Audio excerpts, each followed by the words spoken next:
So Donald Trump and now Fox News are completely unhinged and unmasked.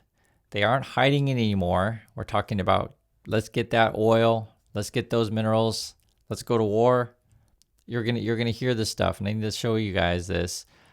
First, this is Reuters. It says exclusive: U.S. preparing to seize more tankers off Venezuela's coast after first ship taken. So it started with the boat strikes, right? Those small boats. Now we're going after the bigger boats, effectively, the oil tankers. Now we're trying to justify taking the oil, and now we're expanding to possibly land strikes that we're talking about, and also now they're using the words of war. Let me show you guys what we're talking about here. So Jesse Waters over on Fox News. They've seen the video. Yeah. And they went in there saying it was a war crime, and then they left saying, eh. So the story's over. This is such a bigger story.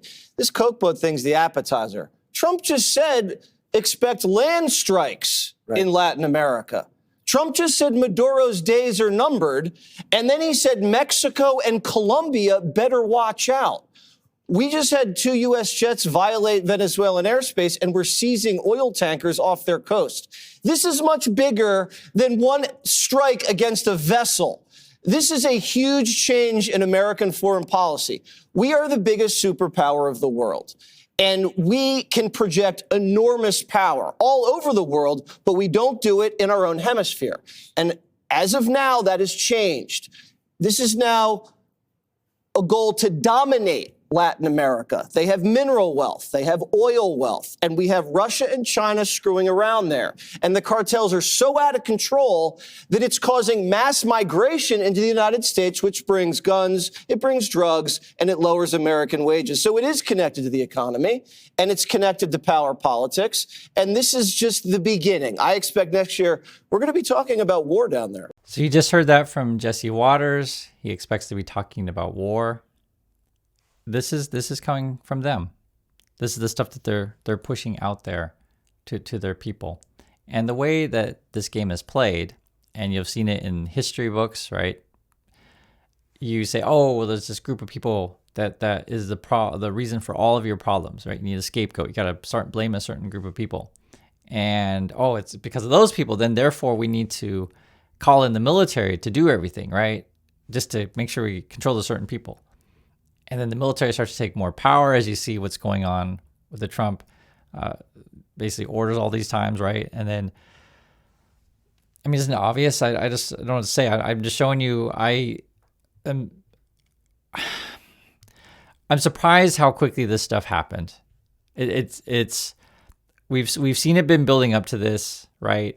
And it's suddenly now we're escalating into, okay, now we're going after people within the USA. Now we're just going to multiple countries, and they're just being blatant about the whole take the oil stuff. Listen to this. This is Trump before.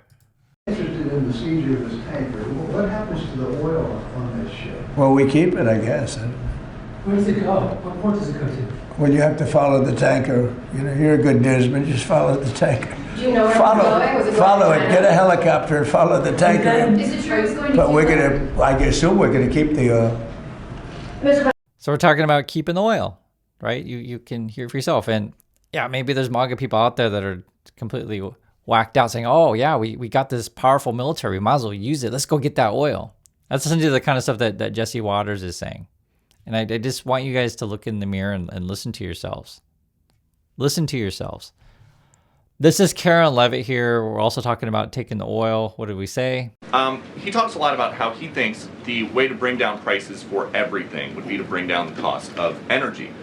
Would he use this seized Venezuelan oil to try to help Americans with affordability here in the United States? Well, what I can tell you right now, the vessel has been seized, as you know, and the Department of Justice did that in conjunction with the Coast Guard and the Department of War. The vessel is currently undergoing a forfeiture process right now. The United States currently has a full investigative team on the ground on the vessel, and individuals on board the vessel are being interviewed, and any relevant evidence is being seized. With respect to the oil, that's a different issue. As you know, Peter, the vessel will go go to a U.S. port, and the United States does intend to seize the oil. However, there is a legal process for the seizure of that oil, and that legal process will be followed. And just my last one on this. We send the military, we take the ship, and then she's like, hey, we're going to take the ship to a U.S. port, and then we intend to seize the oil. So for those people out there, it's like, well, Chris, I just want to lower my gas prices, want to lower my egg prices. Some people are going to say that, right? Okay, so I guess if money is your only thing in life, then you should just go to your neighbor's house and take their TV and take their couch because you want a better TV, so you might as well just go get the TV from your neighbor, right? Is that what you're thinking?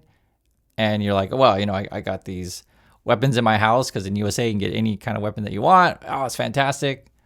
I have them. I might as well use them. And my neighbor's got this nice TV. I just need to go get that TV.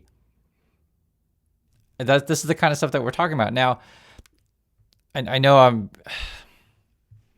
I don't even know how to talk about this stuff. It's like how do you communicate to people that are like so on board the MAGA train? That's obviously completely lunacy, right? It's totally a train wreck is what I want to say. Not everyone is falling for it, though. Voted for President Trump. Yes, sir. Why did you vote for him? Because I was an idiot. 80% of the evangelical Christian people were lied to, if you really want to know the truth, and that's exactly what happened.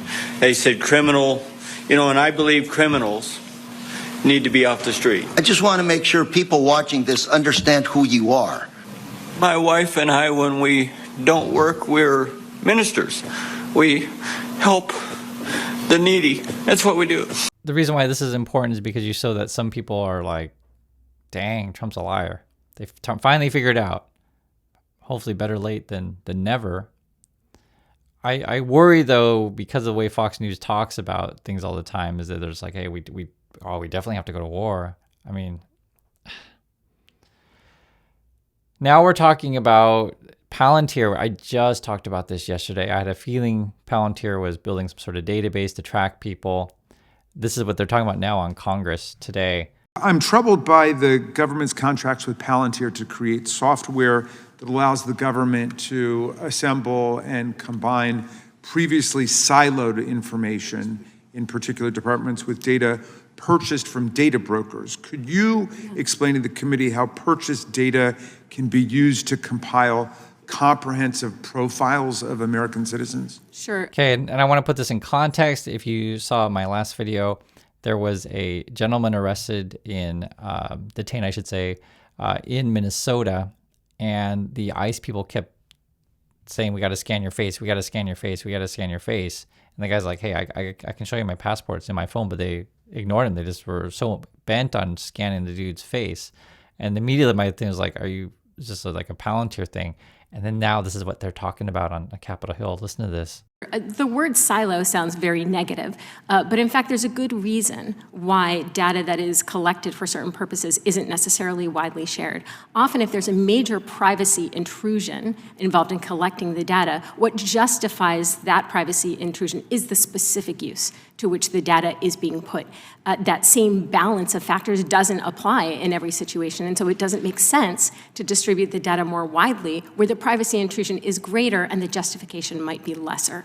So you have different parts of the government that are obtaining very sensitive data, often from data brokers. This is often data that is so sensitive that it would need a warrant or a subpoena or a court order to acquire if the government wasn't able to purchase it from a data broker. And this sensitive information may be used initially for very specific purposes. If they are all these pieces of data are shared across the government and put together, it could be possible to build dossiers on Americans that would give a startlingly complete picture of their private lives, their associations, their habits, their beliefs. This is information that our government in a free society should not have access to unless there is a specific justification for a specific purpose. And that's what the warrant requirement is all about. Exactly. Donald Trump is seeking to merge federal data sets into detailed, quote, profiles of American citizens using new Palantir-built platforms to cross-reference personal information across the government. These tools could let officials track Americans locations and online activity. Congress must protect American civil liberties, and FISA reform is a good place to start. I want to bring this up to you because usually people care about this stuff. You should care about all this stuff that we talk about every day on the channel, right? You should care about what's our military doing? What are we doing? Are we attacking countries now? Are we seizing tankers? Are we arresting citizens, right? Are we going without warrants? Are we running around with masks, doing whatever we want? And now we're building databases. We're building the tools to do that. I mean, everything is completely whacked out. I don't know what to say other than I just show you what's going on. Outside the USA, people can see it, though. This was actually a debate in the UK. Doesn't the Minister think response from the government is extraordinarily low-key, acquiescent to a declaration by the US that it gives itself the right to interfere in the internal affairs of any country around the world that it thinks it doesn't agree with? This is an extraordinary state of affairs. And will she make any comment on what is actually an act of piracy by the US in the Caribbean by seizing an oil tanker and taking it into its custody with no basis in international law for that action, no basis of any kind of military threat to the United States being made, and it seems to me to be wholly illegal within international law? So that's a member of parliament. Says Jeremy Corbyn. The United States has seized an oil tanker off the coast of Venezuela. Let's call this out for what it is, an act of piracy. Now, I want to show you this because I know, again, MAGA people think, oh, well, Chris, you've got it all wrong. We're going after the worst of the worst. We have to use the military at all the time. Listen to Secretary Noem, Kristi Noem, testify in front of Congress here regarding these things. Listen to this. Harry, how many United States military veterans have you deported? Sir, we have not deported U.S. citizens or military veterans. I don't believe you served in the military. I haven't either, but I think you and I can agree that as Americans, we owe everything to those who have served our country in uniform, particularly those who have served in combat. Do you agree with that? Sir, I believe that people that are in this United States that are citizens have legal status here. Madam Secretary, we are joined on Zoom by a gentleman named Se-Jun Park. He is a United States Army combat veteran who was shot twice while serving our country in Panama in 1989. Like many veterans, he struggled with PTSD and substance abuse after his service. He was arrested in the 1990s for some minor drug offenses, nothing serious. He never hurt anyone besides himself, and he's been clean and sober for 14 years. He is a combat veteran, a Purple Heart recipient. He has sacrificed more for this country than most people ever have. Earlier this year, you deported him to Korea, a country he hasn't lived in since he was 7 years old. Will you join me in thanking Mr. Park for his service to our country? Sir, I'm grateful for every single person that has served our country and follows our laws. Can you please tell Mr. Park why you deported him? Every one of them needs to be enforced. And this is why, with whatever action you take, right, follow due process. Make sure you're doing things properly. The way the Trump administration is doing this, the way Fox News is pushing this, they're just like, well, forget about the Constitution. Who cares? Just trust in your dear Lord leader, Trump. It ends up being, it's basically a cult. It's sick. It's wrong. Not everyone is on board with this thing. I want to make that really clear. Not every American is completely just whacked out crazy. But you need to stand up to the crazies.